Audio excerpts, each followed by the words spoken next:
cioè quella di assegnare 4 milioni di euro dal FEP assegnati alla Regione Veneto per la demolizione delle barche di piccola stazza veneta, penalizzate, come dicevo prima, dalla fine delle deroghe del primo programma, cioè il programma operativo nazionale aveva dato priorità alla demolizione di barche di stazza elevata e non a quelli di stazza inferiore. La Regione Veneto ha dato parere favorevole, ora competenza sulla misura 1.1 della FEP e dello Stato, cioè è il compito dello Stato che dovrà fare il bando.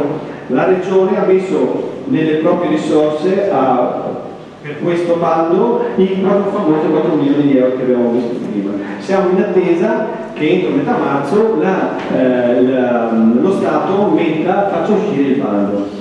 Per quanto riguarda invece il rispetto di salvaguardare le imbarcazioni nel museo, è stata alla vostra richiesta data la possibilità di esporre delle imbarcazioni nel futuro museo del mare. Sentita la sovrintendenza di beni archeologici del Veneto e personalmente dal dottor Alessandro Asta, che è il sovrintendente dei beni archeologici del Veneto, il quale si è riservato di valutare in un momento successivo la vostra proposta o la proposta, in quanto l'organizzazione del museo, del futuro museo del mare, è ancora nella sua prima fase organizzativa, ma è fatta salva la facoltà da parte del proprietario pescatore delle imbarcazioni di donare la propria imbarcazione, rinunciando così all'eventuale contributo sulla rottamazione.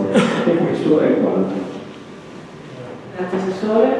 Consigliere Zio, prego.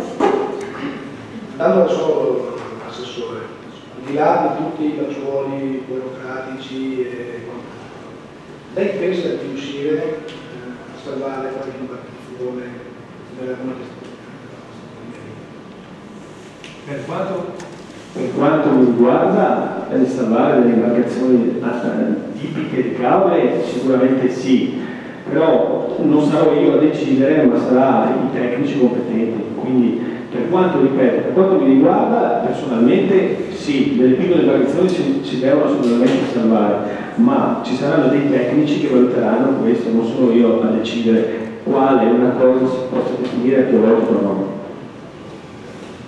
Grazie Assessore.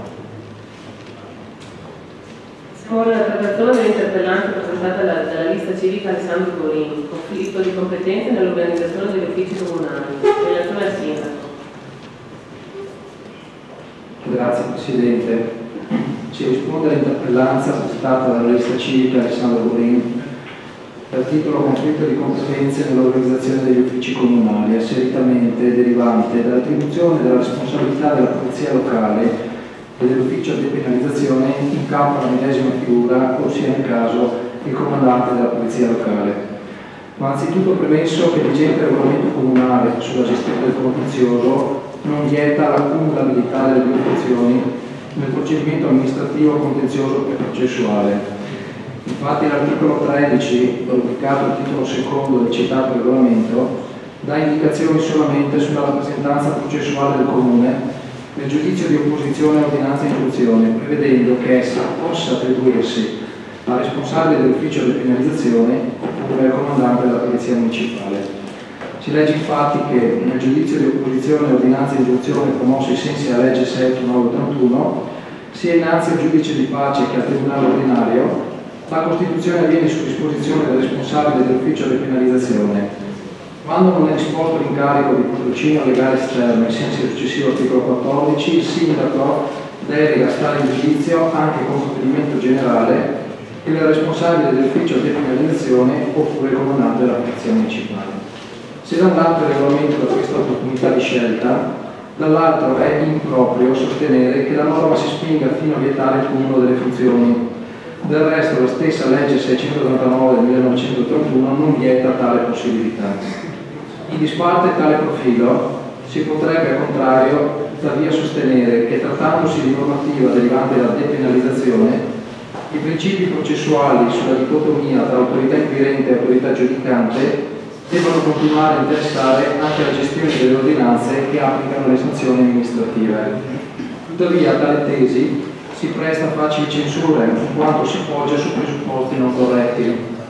Più volte la Corte di Cassazione è ritornata sull'argomento, come ad esempio in occasione dell'arresto giurisprudenziale del 1 aprile 2004 numero 6362, laddove, cassando una sentenza del giudice di pace di Venezia, confermava l'insussistenza di conflitto di competenze tra gli uffici comunali.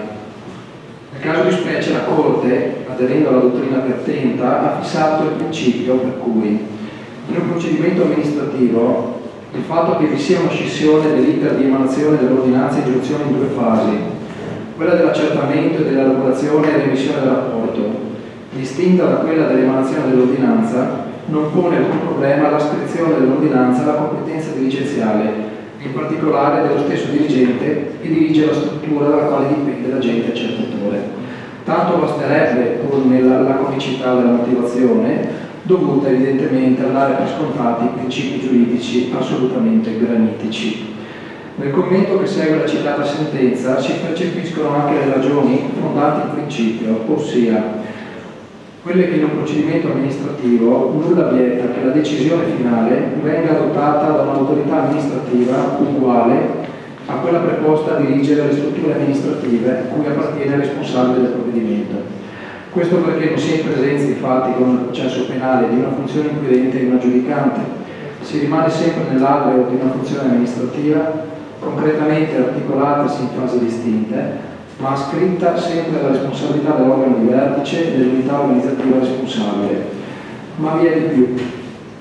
La stessa legge 241/1990 prevede esplicitamente che vi possa essere piena coincidenza tra soggetto che gestisce la fase istruttoria e soggetto decisore, tant'è che il responsabile del procedimento è, ai sensi dell'articolo 5, comma secondo della citata legge, proprio il dirigente, finché non abbia nominato altro dipendente.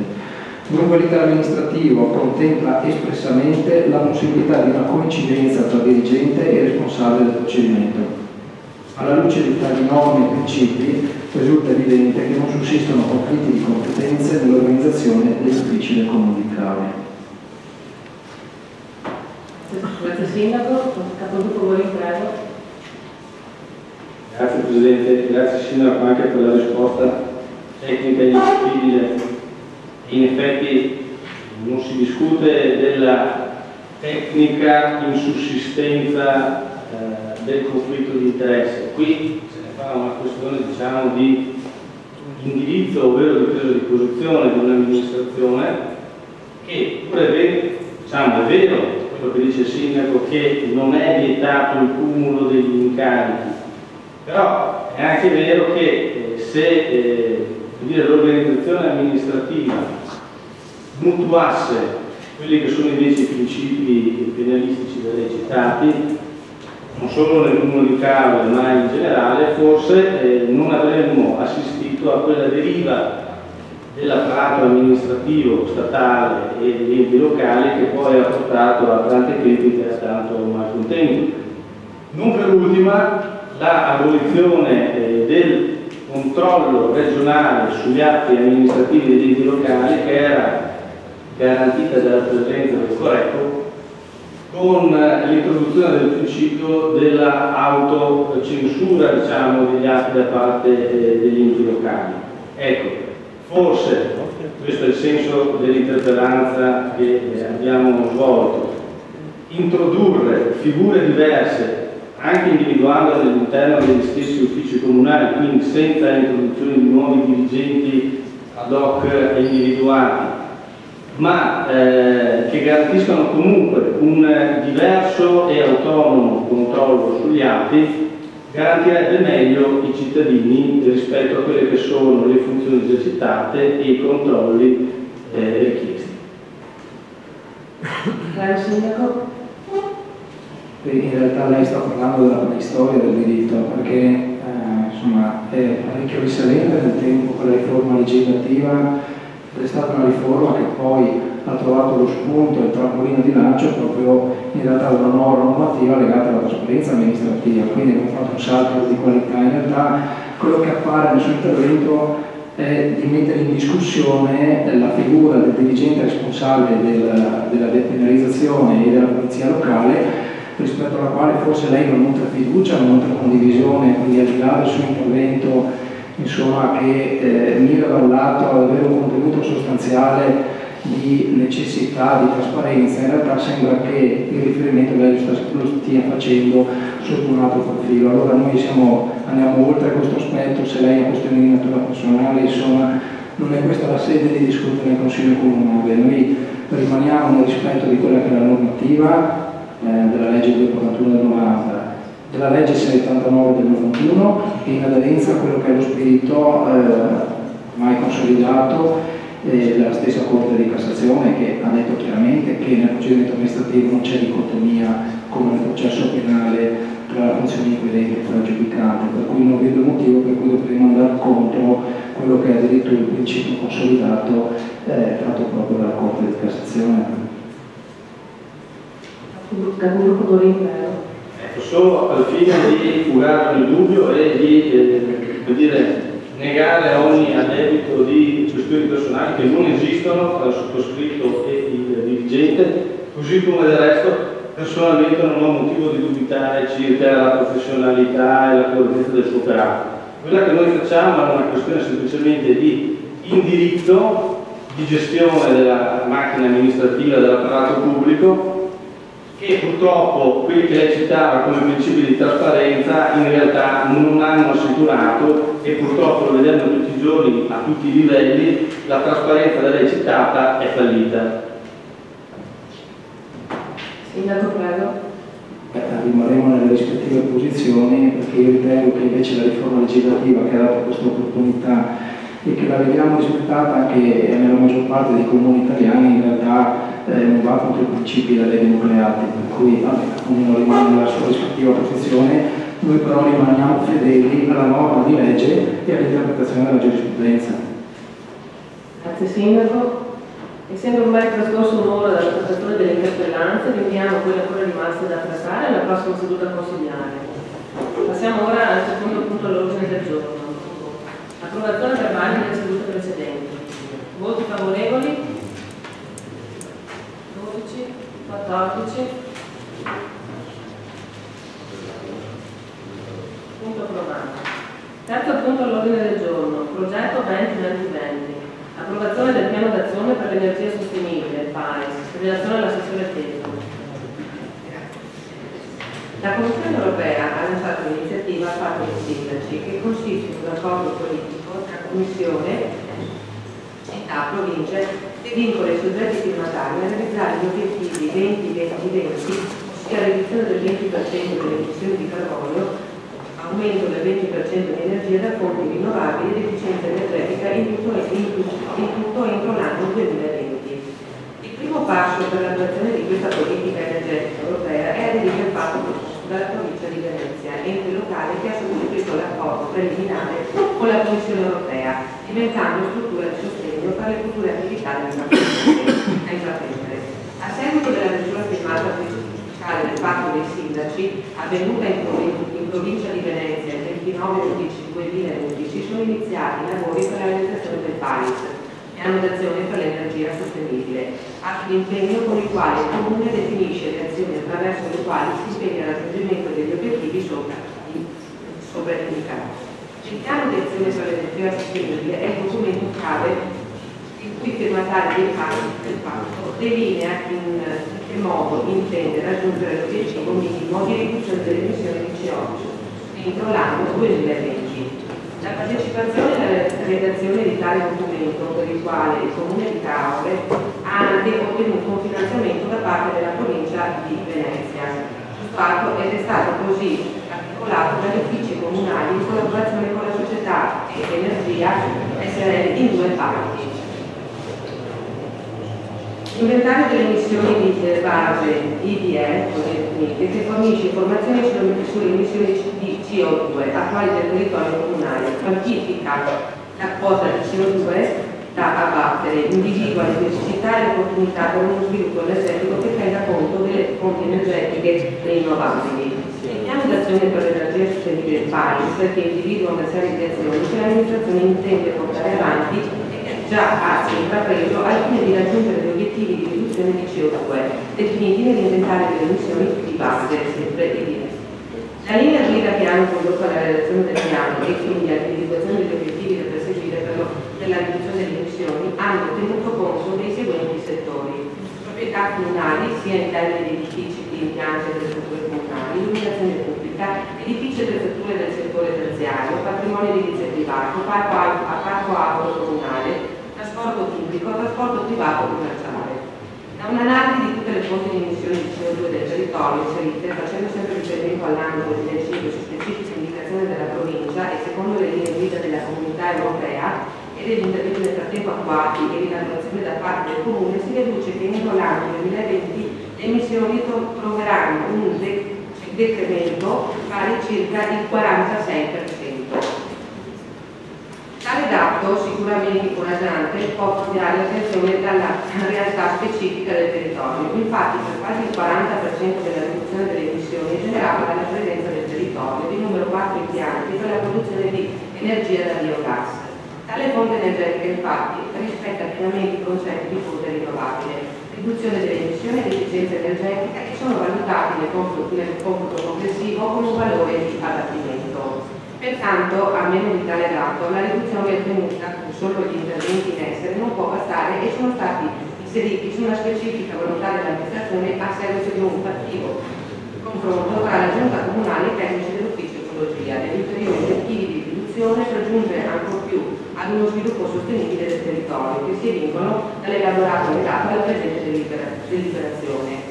Questo argomento l'abbiamo trattato comunque anche in fase di commissione e questa sera chiediamo appunto di approvare per le motivazioni espresse in premessa il piano di azione per l'energia sostenibile, così come allegato alla presente deliberazione, e di dare atto che il piano allegato costituisce atto di indirizzo al fine di avviare il territorio comunale verso lo sviluppo sostenibile, perseguendo nel contempo gli obiettivi di risparmio energetico mediante l'utilizzo di fonti rinnovabili e conducendo l'emissione di CO2 del 20% entro l'anno 2020. Chiedo al Presidente, siamo anche permessi di invitare appunto la dottoressa Chiellino Gabriella di Ambiente, che ha seguito, anzi ci ha portato a questa realizzazione, che stasera faremo illustrare il piano. Dottoressa, prego. Grazie, buonasera. Io vi ho preparato una decina di slide per presentarvi il piano, come è stato elaborato e le azioni realizzate. Tra altre cose sapete che si inserisce in maniera trasversale all'interno di tutta la provincia di Venezia. Io coordino anche il patto clima per la provincia e sono molto contenta perché hanno aderito ormai quasi il 70% dei comuni, indipendentemente dalle questioni politiche o altre, per cui è un patto che interessa molto i cittadini. E vedete qui è una delle prime foto che abbiamo fatto, l'adesione della prima quindicina circa un anno e mezzo fa, e alcuni sono andati anche a Bruxelles proprio a vedere dal vivo insomma la partenza e l'esperienza. Io stasera rappresento la società Energia che vi ha seguito l'elaborazione del PAS con il vostro ufficio ecologia del comune, che si occupa di tematiche energetiche e che adesso ha estrapolato anche delle azioni e degli esempi di intervento concreto. Abbiamo sede al Parco Scientifico Vega e poi in altre parti d'Italia. Allora, il patto dei sindaci è nato qualche anno fa per l'idea di Ballesteros, che era un membro della Commissione Europea, che ha detto: per riuscire ad arrivare all'azione del protocollo di Kyoto, cioè la riduzione 20-20-20, che penso sappiate bene cosa voglia dire, bisogna muovere i sindaci, le amministrazioni comunali, bisogna coinvolgere i cittadini. Per cui è partito qualche anno fa questo piano per la riduzione dei consumi energetici, per l'aumento dell'utilizzo delle fonti rinnovabili di energia e quindi anche per la riduzione della CO2. Guardate quanti comuni hanno aderito in Italia: su 3.292 città europee che hanno aderito al patto dei sindaci, quasi 1.600 sono città italiane, e la provincia di Venezia si colloca in forma importante all'interno di questo censimento nazionale. Cosa ha fatto il comune di Caorle per questo patto dei sindaci? Quindi questo impegno del comune nella riduzione della CO2 ha fatto prima di tutto l'adesione al patto, è un'adesione direttamente con Bruxelles con il coordinamento della provincia di Venezia, però l'adesione diretta con la Comunità Europea, e ci ha incaricato di elaborare questo piano energetico e ambientale del Comune secondo gli standard europei, che è stato presentato, che vi presento stasera, e che poi può essere anche presentato ai cittadini anche in incontri dedicati. Quindi abbiamo firmato il patto un anno e mezzo fa, abbiamo creato questo piano che stasera vi presentiamo e che è il documento che avete ricevuto, e poi ci saranno ogni anno il controllo delle azioni che ci impegniamo a fare nel Comune per la riduzione della CO2. Ovviamente il Paese si inserisce in una questione globale legata alla diminuzione della CO2. Queste cerchi mostrano, secondo le dimensioni, l'emissione di CO2, quindi l'Europa è un emettitore importante, e noi come amministrazioni comunali possiamo intervenire per migliorare e ridurre la CO2. Come? Allora, aderire a questo patto vuol dire poi impegnarsi sulle azioni che avete nel documento, per cui la Comunità Europea ci ha detto: voi dovete raccogliere tutti i dati e indicizzarli rispetto a questi indicatori: gli edifici comunali, l'attrezzatura comunale, consumi elettrici, consumi di calore, di gas naturale, liquido, olio, e tutti questi indicatori che poi toccano anche la mobilità, e se ci sono vedete anche impianti fotovoltaici o altro. Poi dovete raccogliere tutti i dati che si possono sugli edifici di tutto il comune legato al terziario, nel nostro caso quindi tutto il settore turistico, sono stati raccolti i dati, gli edifici residenziali del comune di Caorle e i dati sull'illuminazione pubblica. Oggi questi dati immediati, perché ovviamente sono stati raccolti con Caorle Patrimonio, ma anche con l'aiuto della provincia di Venezia che ha delle medie sui consumi, e con tutti gli enti che trovate dentro il documento, quindi dall'Enel a tutti i gestori del gas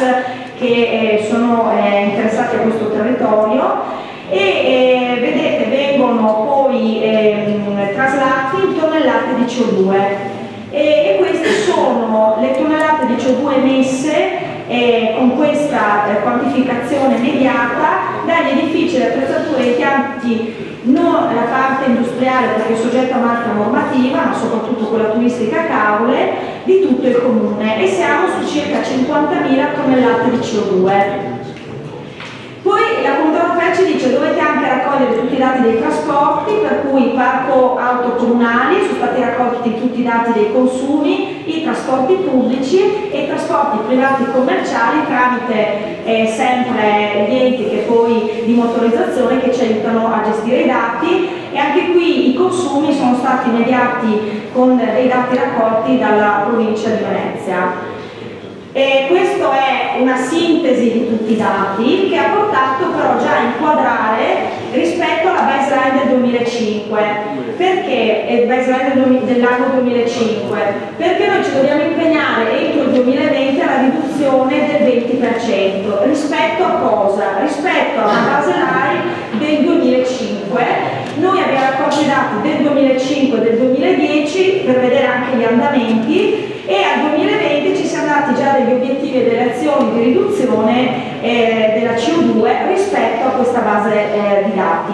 Vedete percentualmente come nel comune di Caorle, ma è una media comunque insomma, non dico nazionale ma anche europea, che i consumi di energia nella produzione di CO2 è quasi il 40% l'edilizia, i trasporti privati un 30%, le strutture terziarie un 25%. Tutto il resto, l'illuminazione pubblica, i trasporti pubblici, il parco mezzi comunali a diminuire. Per cui queste sono la torta maggiore delle emissioni di CO2 sulla quale fare delle azioni concrete.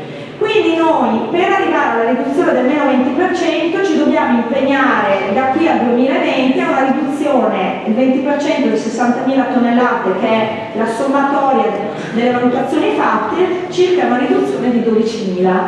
Quindi è un dato concreto, è il protocollo di Kyoto che cade concretamente nell'amministrazione di Caorle.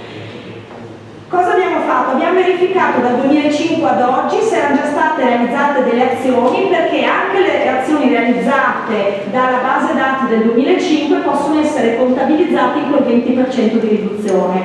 Per cui abbiamo raccolto gli interventi fatti negli edifici, scuole elementari Pallagola, Vivaldi e Amorvilo, che dopo vediamo, l'adesione di alcuni cittadini alle detrazioni fiscali per il fotovoltaico, c'è stato un censimento di più di 100 interventi a Caule, l'illuminazione e le sostituzioni, gli interventi fatti sui trasporti privati, sulle rinnovabili e sul biogas, che ha contribuito parecchio. I 4 impianti di biogas privati che avete nel comune di Caule ovviamente incidono in maniera importante perché sono fonti rinnovabili e la totalità è quasi 4 mega. E poi abbiamo individuato degli interventi da realizzare per arrivare addirittura a una riduzione, l'obiettivo è del 40%, quindi di più del 20%, intervenendo sull'illuminazione pubblica, sugli edifici residenziali, grazie all'intervento che l'amministrazione pubblica e l'amministrazione comunale può fare con le norme di attuazione del PAT, quindi dando delle linee ben chiare a chi costruisce o chi risistema l'edilizia esistente, e interventi sulla pianificazione urbana, come dicevo, poi interventi sui trasporti, sugli acquisti anche di energia pulita, e poi abbiamo proposto anche qualcosa sulla nautica sostenibile, già che il comune ha dei porti turistici. Le azioni realizzate, abbiamo detto che ci sono state 85 richieste di detrazioni fiscali che abbiamo recuperato dal sito dell'Enea, per cui una riduzione quindi piccoli impianti fotovoltaici per una riduzione di quasi il 2%.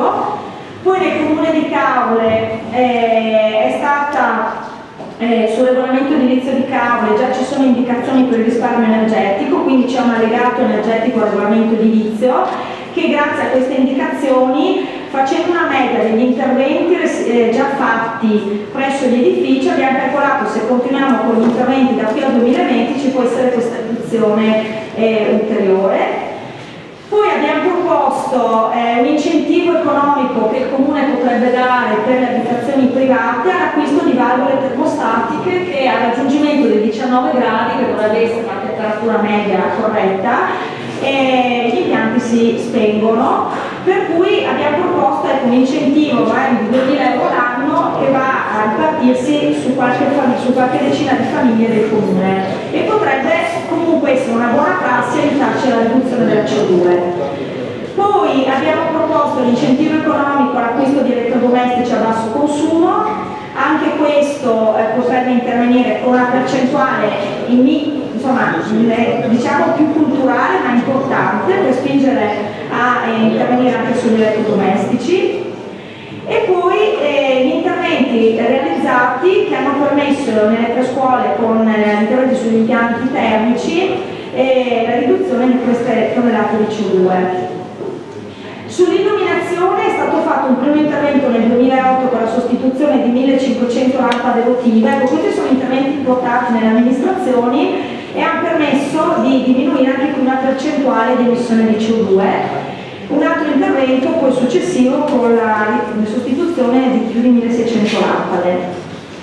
Sull'illuminazione c'è adesso la possibilità, oltre al vostro gestore, la Simet, che ha già fatto degli interventi di sostituzione dell'illuminazione pubblica, in fase di realizzazione, si potrebbe continuare in questi interventi anche grazie a dei fondi che ci sono della Regione Veneto, qui hanno aderito già parecchi comuni del Veneto, per redare il piano di inquinamento luminoso e iniziare anche a fare altri interventi sull'illuminazione che vanno a incidere in maniera interessante, insomma con delle percentuali interessanti sulla riduzione della CO2, quindi l'illuminazione pubblica.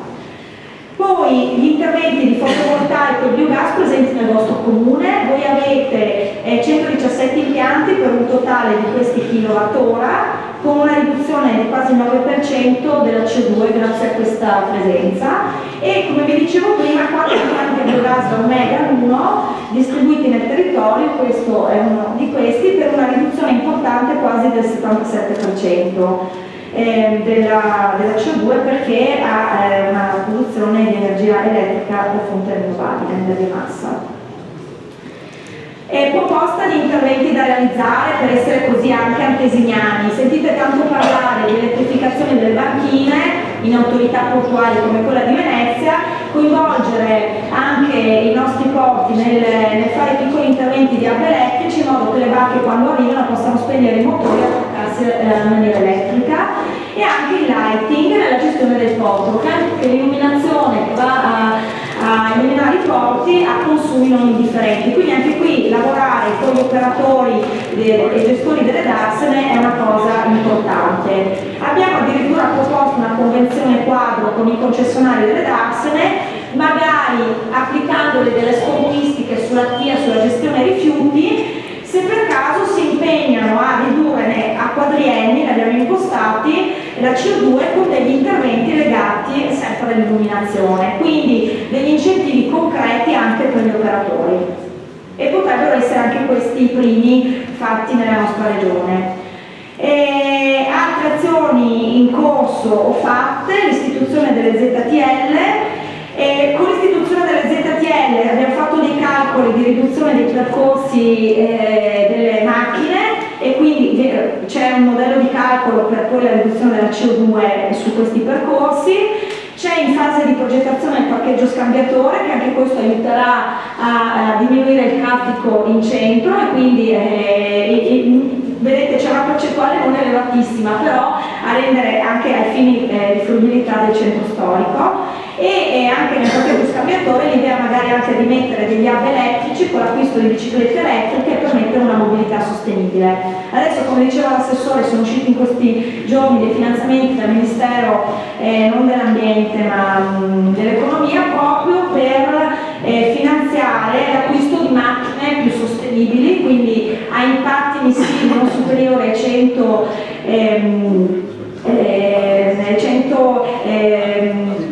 l'ambito è di microgrammi per metro cubo per le emissioni dei macchinari, delle macchine, delle autovetture. Anche qui il Comune può partecipare sui parchi mezzi proprio, oppure coinvolgere anche tutti i gestori del turismo del Comune per portarli a questi acquisti verdi. Ecco, queste sono le azioni proposte, sulle quali, una volta che adottiamo questo piano, il Comune si impegna da qui al 2020 con dei monitoraggi triennali da parte della Comunità Europea sulle azioni e gli indicatori che ha deciso di portare avanti. Quindi è un impegno concreto proprio con Bruxelles, che controlla annualmente che queste azioni vengano portate a buon fine. Grazie. Non so se ci sono domande, sono qua.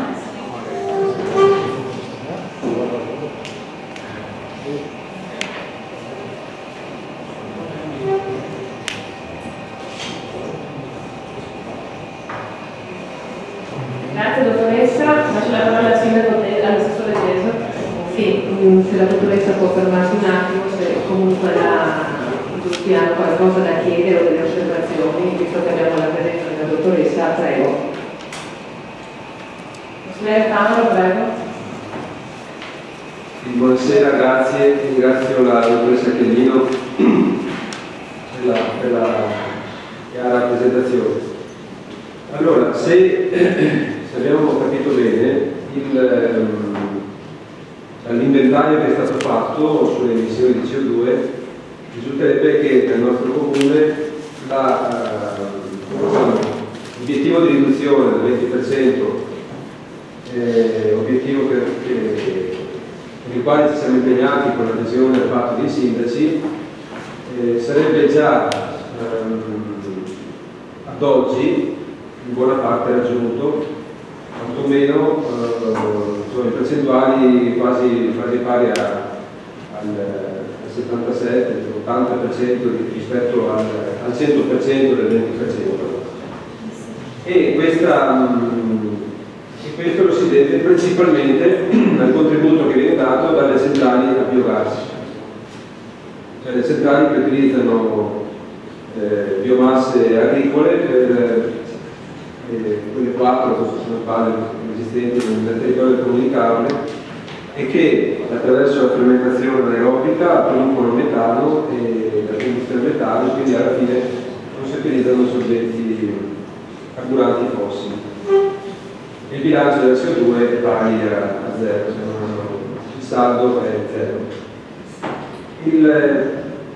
Però io credo che l'obiettivo che si è dato, che ha inventato il patto dei sindaci, fosse quello di favorire, incentivare il più possibile politiche locali che andassero ad incidere su quelle che sono le fonti di CO2 mediante appunto politiche che possono ad esempio favorire la mobilità sostenibile, perché abbiamo visto il contributo della mobilità dei trasporti pubblici e privati è consistente. È consistente il contributo che deriva dall'edilizia privata, è consistente anche il contributo che arriva nella produzione complessiva di CO2 del nostro territorio anche dall'edilizia pubblica. Ora non vorrei che riconoscendo questo, attribuendo all'esistenza di queste centrali che derivano semplicemente da circostanze di tipo legate agli investimenti di tipo privato, non sono scelte che discendono da politiche operate dal nostro comune. E non vorrei che il riconoscimento di questo stato di fatto portasse ad un impigrimento, chiamiamolo così, da parte dell'amministrazione comunale che con poco sforzo, con qualche piccolo incentivo qua e là per l'acquisto di qualche valvola termostatica o per l'acquisto di qualche bicicletta elettrica, si fa sì che si raggiunga quella percentuale marcante per soddisfare l'obiettivo del 20%.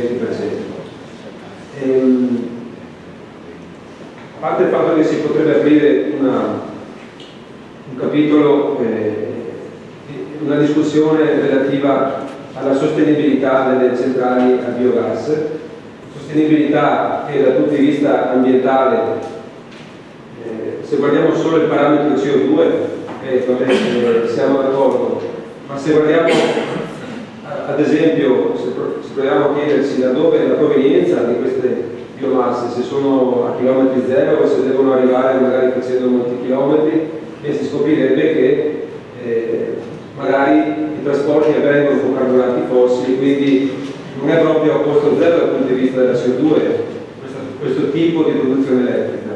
In più la stessa coltivazione agricola impiega mezzi meccanici che utilizzano carburanti fossili.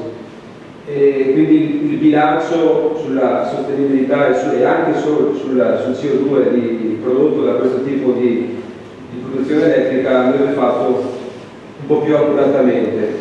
E poi c'è anche da chiedersi quanto sia sostenibile alla lunga dal punto di vista sociale ed economico sottrarre biomasse alimentari per la produzione energetica con il conseguente riflesso sui prezzi dei prodotti al mercato, dei prodotti alimentari al mercato all'ingrosso e al mercato al minuto. Perché abbiamo visto, ed è un dato di fatto, che laddove nei paesi esteri si è incentivato a dismisura l'impiego di prodotti agricoli per la produzione energetica, si è avuta poi la conseguenza di un'impennata di prezzi delle materie prime alimentari, con evidenti problemi dal punto di vista sociale. Quindi proviamo anche questo, a mettere anche questo in conto. Certo non dipende dalle politiche del Comune di Caorle incentivare o meno questo tipo di produzione, però visto che noi teniamo conto della contabilità della CO2 comunale, dovremmo anche chiedersi se è veramente sostenibile questa produzione dal punto di vista sociale, dal punto di vista economico e magari anche dal punto di vista etico, visto che la fame nel mondo è ancora purtroppo una piaga molto diffusa e utilizzare biomasse alimentari per produrre kilowatt forse non è poi così eticamente corretto. Ma voglio tornare a quelle che sono le politiche del Comune e faccio una proposta. Forse sarebbe più giusto scorporare dal conteggio, quindi dall'inventario che si è fatto sulla produzione di CO2, provare a scorporare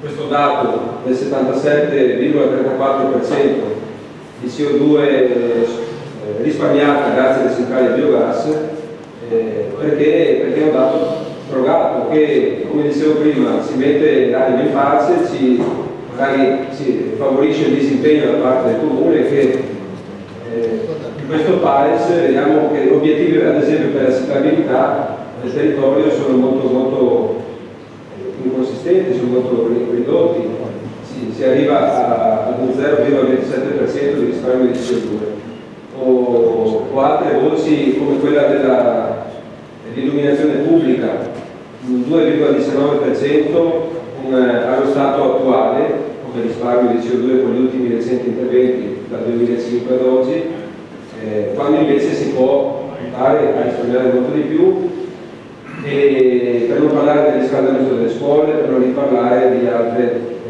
dell'edilizia pubblica in generale, rispetto alla quale si potrebbero assumere degli obiettivi molto più ambiziosi sia in termini di adozione di tecniche di produzione di energia elettrica con sorgenti rinnovabili o sia in termini di risparmio energetico, magari con una migliore e più efficiente organizzazione degli impianti di riscaldamento o dei sistemi di isolamento. Quindi mi sembra che alla fine tutto ruota intorno a queste centrali biogas. Abbiamo la fortuna o la sfortuna, dipende dai punti di vista, di avere nel nostro territorio, e questo diciamo, gioca a favore di un generale disimpegno da parte dell'amministrazione comunale che in fondo con poco sforzo si trova a già raggiungere risultati, ma non certo per meriti propri, non certo per interventi legati a quelle che sono le politiche che dipendono da questo comune. Dottoressa Chiellino, la risposta tecnica e non politica. Allora, prima di tutto, l'attenzione del consigliere Faurer che non rimanesse sulla questione del biogas. Parto da questo presupposto. Bruxelles dà una tabella di richieste indicatori per cui ci si conforma in tutta Europa, quindi tutti quei 4.000 comuni che avete visto usano gli stessi indicatori. Per cui il comune di Caule, perché ha degli impianti a fonti rinnovabili, c'è un 9% di fotovoltaico per dei cittadini che hanno investito anche sul fotovoltaico, fa parte di una contabilizzazione europea, per cui quel dato è lì e il comune di Caule a livello europeo, e anche grazie a quegli impianti a biogas che non valuto la biomassa eccetera, non è questa la sede, però ha già fatto parecchio, per cui è una contabilizzazione. Se prendessi il comune di Bruxelles, se uno di Bruxelles ha fatto un impianto a biogas da 3 mega è avanti anche lui, per cui sono stati scelti degli indicatori uguali per tutti, per cui questa è la contabilizzazione reale che dobbiamo mandare a Bruxelles. Bruxelles ci dirà: bravi, avete già raggiunto gli obiettivi, e anzi li raddoppiate perché gli obiettivi del piano al 40% rispetto al 20%. E questo è quello che la visione del piano a livello europeo. A livello locale posso condividere quello che ha detto il consigliere, cioè se vogliamo fare un'azione sui cittadini più spinta come amministrazione, possiamo a livello locale con un piano bis del comune togliere la contabilizzazione del biogas, però non me la sentirei, anche se sono interventi di cittadini e quindi privati, di togliere il fotovoltaico, cioè è una valutazione da farsi ma legata al comune. Noi a livello europeo questa è la tabella e da lì non ci possiamo muovere. Per il livello comunale è una scelta vostra di toglierla e avere il PAES legato non alle fonti rinnovabili ma ad interventi diretti del comune, perché nella lista che non vedete più ci sono delle azioni, sapete meglio di me, che il comune può fare. Quelle dirette vuol dire potete intervenire sui vostri edifici di vostra competenza comunali, potete intervenire sul vostro parco mezzi di cui avete proprietà diretta e potete intervenire sull'illuminazione, cioè su quello che può competere direttamente a voi se non ci sono bandi per i quali c'è un gestore che vi vincola. Tutto il resto, questi sono i tre, che siano il 2% o l'1%, se si fa il calcolo purtroppo e anche gli interventi di strage di illuminazione, del cambiamento nei cimiteri delle lampadine, rispetto a 1 mega di un impianto, piccoli interventi da pochi kilowatt, e quello è il calcolo percentuale, non è che possiamo fare grandi numeri, però è già qualcosa. Quindi sugli interventi diretti il comune può fare, ma fino a un certo punto. Mi sembra che le azioni siano state individuate nelle amministrazioni sul trasporto pubblico, gli edifici comunali, se si può fare qualcosa su alcuni ulteriori, sulle scuole ne abbiamo già viste 3, è ovviamente una decisione del comune. Poi c'è la questione dell'illuminazione, però che mi sembra che le azioni e il percorso sia già presente e ci sono già dei progetti anche di intervento. Su invece le azioni indirette, che sono quelle pianificatorie, cioè cosa può fare il comune col patto e le norme tecniche, quindi indurre a costruire in maniera migliore. Le abbiamo messe, se c'è da far meglio siamo qua, sono le azioni che possiamo fare. Poi abbiamo proposto qualcosa di innovativo, che è appunto lavorare con gli operatori turistici. Io ero l'assessore al turismo e dico sempre, se si discute con gli operatori si può fare qualcosa di più, e con i cittadini, ma con gli operatori. Siete un comune turistico che da 12.000 abitanti, quanti siete, arrivate a parecchie decine di più ogni estate, per cui con consumi di energia notevoli. Il coinvolgimento degli operatori turistici, quindi dei porti turistici, degli albergatori, sicuramente può fare delle azioni ulteriori. Questo è uno strumento di aiuto e guida che a livello europeo siamo già bravini, a livello locale sicuramente si può fare di più. Ecco. Grazie dottoressa. Grazie dottoressa. Assessore, prego. Mi rivolgo al consigliere Fava, non entro nella parte tecnica perché comunque la dottoressa che non le aveva anche risposto. Una cosa però tendo a dire, per quanto mi riguarda, per quanto riguarda anche questa amministrazione, noi oggi ci siamo arrivati e siamo qui con la delibera per quanto riguarda il PAIS. Non tutti i comuni della provincia comunque hanno aderito a questo progetto, invece noi abbiamo voluto aderire perché comunque crediamo in quello che può essere tutto ciò che riguarda la tutela e soprattutto il fatto quando si parla di ambiente e l'ambiente che vivono anche i nostri cittadini. Quindi quando lei dice ai suoi commenti, ritorno anche a dire gli uffici si sono comunque impegnati su questo progetto, ci saranno dei vari obiettivi che verranno portati continuamente avanti, non ci fermiamo sicuramente ad oggi, andremo avanti con i nostri obiettivi, quelli che sono stati introdotti anche nel piano, e gli uffici continueranno a lavorare. L'ha detto anche la dottoressa, che abbiamo già determinato alcune cose, infatti per quanto riguarda il risparmio energetico, la sostituzione che verrà fatta in alcune vie del capoluogo e soprattutto nel lungomare sarà la sostituzione per quanto riguarda i corpi illuminati, e questo è già un segnale, e quindi tutta l'amministrazione si impegna in questa volontà. Grazie. Grazie Assessore. Consigliere Giro, prego. Grazie Presidente. Un tavolo dell'amministrazione finalmente è riuscito a venire al progetto precedenti, anche se con un anno di ritardo rispetto ad altri. Perché noi auspichiamo che il calcolo riduzione delle emissioni possa venire al netto di biogas. Però anticipo la nostra zona di astensione, perché stiamo in attesa di vedere quali saranno le ricadute del PAES sui nostri regolamenti, in particolare sui regolamenti edilizi, nel senso che auspichiamo che gli interventi, per esempio l'installazione dell'impianto fotovoltaico, non sia obbligatorio come oggi sul nostro regolamento, ma che sia facoltativo con la riduzione ad esempio degli oneri. Quindi che gli interventi siano propositivi e non. Grazie consigliere Giro. Se non ci sono altri interventi mettiamo le voci. Capogruppo Gorin, prego. Dichiarazione di voto. Prego. Grazie. Ecco, noi prendiamo atto dello sforzo che questa amministrazione fa anche con l'adesione al programma, che senz'altro è meritorio. Però